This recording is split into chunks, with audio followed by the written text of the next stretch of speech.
Now you might be saying, Keeper, man, this roofing is just hit. It is a mess, man. It is all tore up. It's been used before. You're right. But that's the whole idea. I wanted used roofing. I wanted as much used material as I could.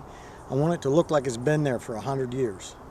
And besides that, the roofing was my favorite price. Free 99.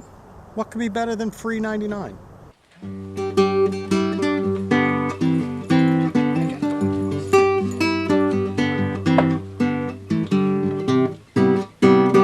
Well, before I can put the sheeting on the roof, the metal on the roof, I've got to finish the wall out as far as it's going to be, because that's how I know how far out the metal's got to stick. And I can get everything cut at the right angle. So we're going to move on to this step where we're putting a board. We're lapping it over the outside just like that.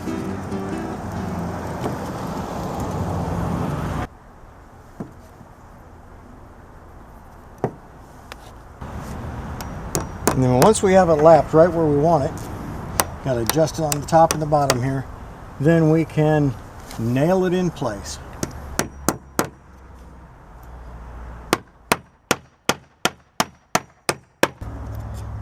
Now we just continue to nail these up across the rest of the wall, all the way up there, and then we'll just cut these all off at the right angle, and we'll know how far the roofing has to hang over the side in order to keep everything dry.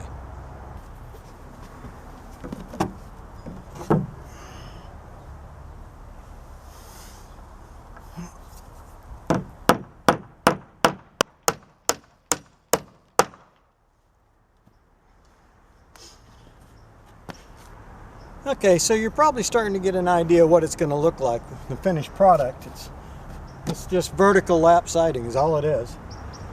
And that plugs off all the gaps, and now I've just got to cut that off at the angle with the roof, and we're good to go.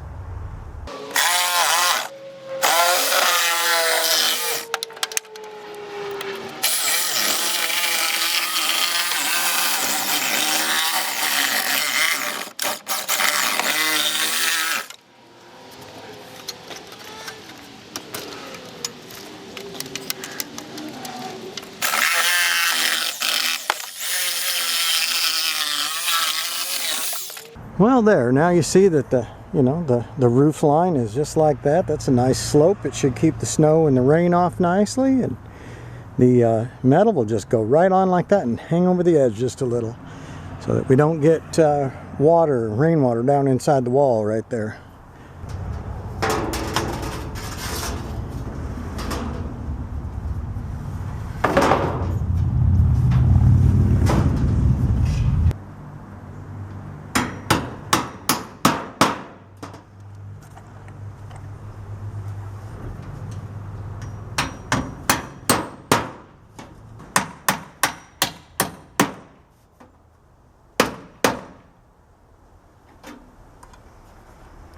Well, there we go.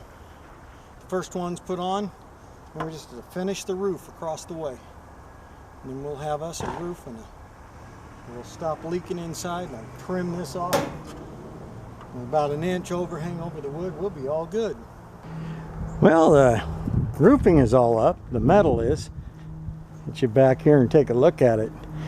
Now I know that, some of you are sheet metal workers and roofers and what have you, and you're going to say, Keeper, what did you do? That's not the right way to do it. And you know what? You're absolutely right. This is not the right way to put on a roof. If I was working for an architectural sheet metal company and I put a roof on like this, holy cow, I'd be walking down the street, I'll tell you what, real fast. Because this is not the right way to do it. But it's the way I wanted to do it. How do I know this? I am a union sheet metal worker. That's right. Local 66 in Seattle. I've been trained. I know how to do this right. I did it this way on purpose. It's not going to leak too much, maybe a little, but it's the way I wanted it because it's a look I'm after. Sometimes art has to transcend structural norms. But you know what? This is going to work fine for what this is. Well, there we go. We have the flashing all done. This should keep the rain from coming in. Now let me show you how I did that flashing. Okay, here's what I did. I took a piece of flashing just like this. You see how this is just a piece of drip edge. It's not quite a 90-degree angle, so it really fit in well with the slope of the roof.